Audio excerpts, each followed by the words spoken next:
Well, good morning and welcome. As I promised at the end of last week's series of devotionals, I want to begin this week by looking at the Sermon on the Mount. And this is going to take some time because there's like 19 different topics that are covered in the Sermon on the Mount. It's the longest sermon we have of Jesus's that is recorded in the Gospels.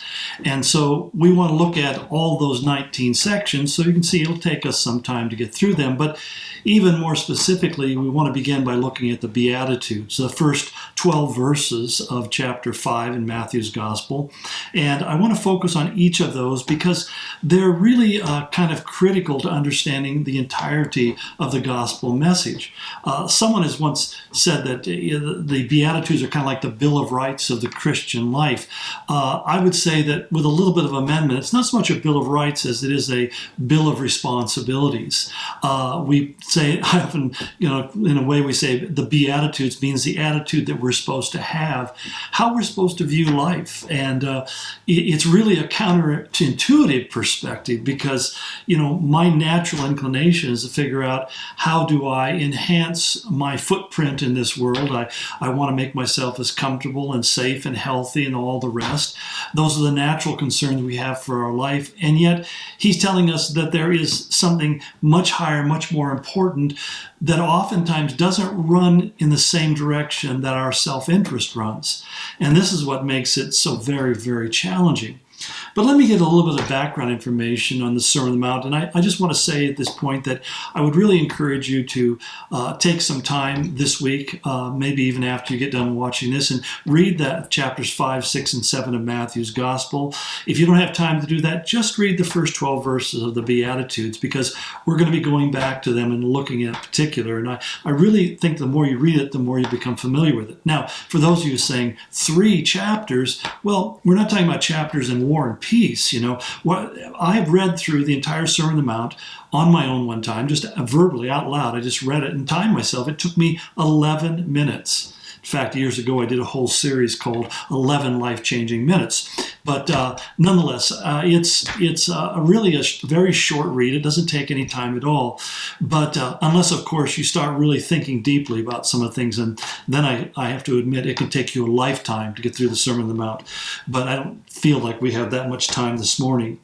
But just a little bit of background about the Sermon on the Mount. It was given by Jesus, we believe, early in his ministry, maybe sometime around 30 A.D., and it was given from the top of a mount. Now, don't think about Mount Rushmore or Mount Everest or Rainier. A mount in Israel is really not a whole lot more than a big hill. And there are a series of hills that surround the Sea of Galilee. And there's one particular on the north side that overlooks the city of Capernaum, both the ancient city of Capernaum, that's been an excavation that you can visit there today. But it also has a tremendous panoramic view of the entire Sea of Galilee from one side to another. And we believe that it was upon this mountain. It's a place called Karn Hatim in Israel today.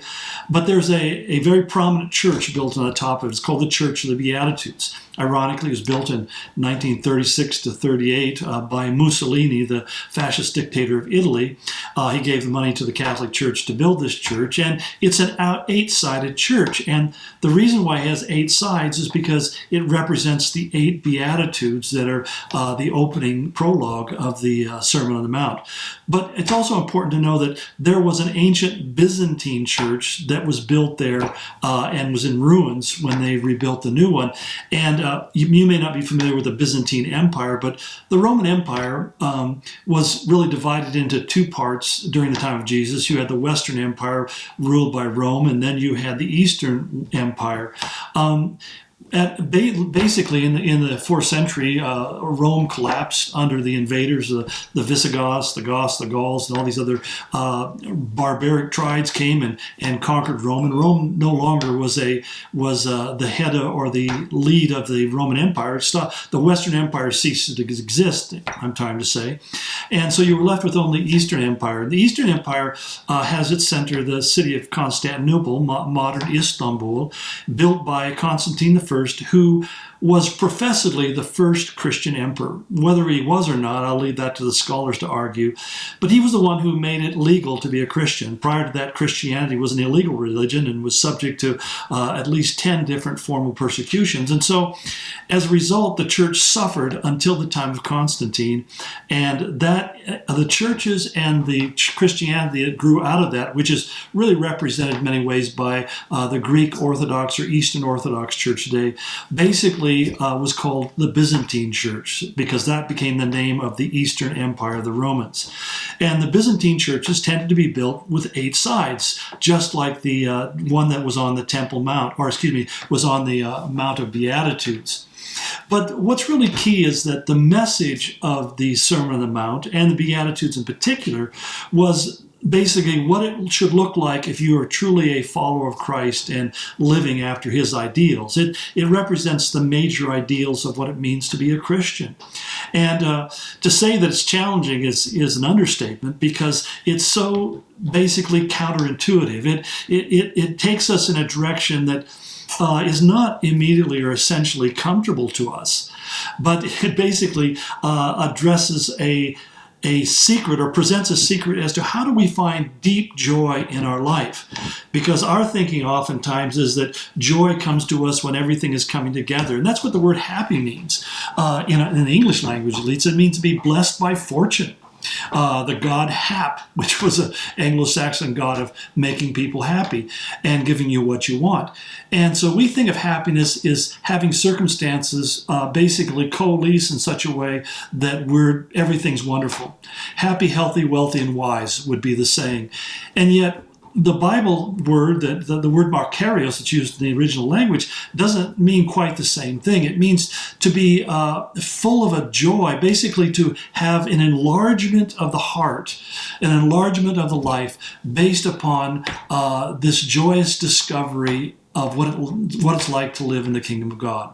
And so for us as Christians, if we want to live the victorious life, it's by following what is outlined, particularly in the Beatitudes. And as I said, it's so counterintuitive, because we don't think of the things that he describes here as being the source of bliss or happiness or fulfillment. We think of happiness as being a much more superficial thing. But the deep joy of the soul that he promises to us really creates a whole new way of looking at life. And in one of my series that I did on the Sermon on the Mount, I talked about it as being a different way of seeing, a different way of thinking, and a different way of living our life.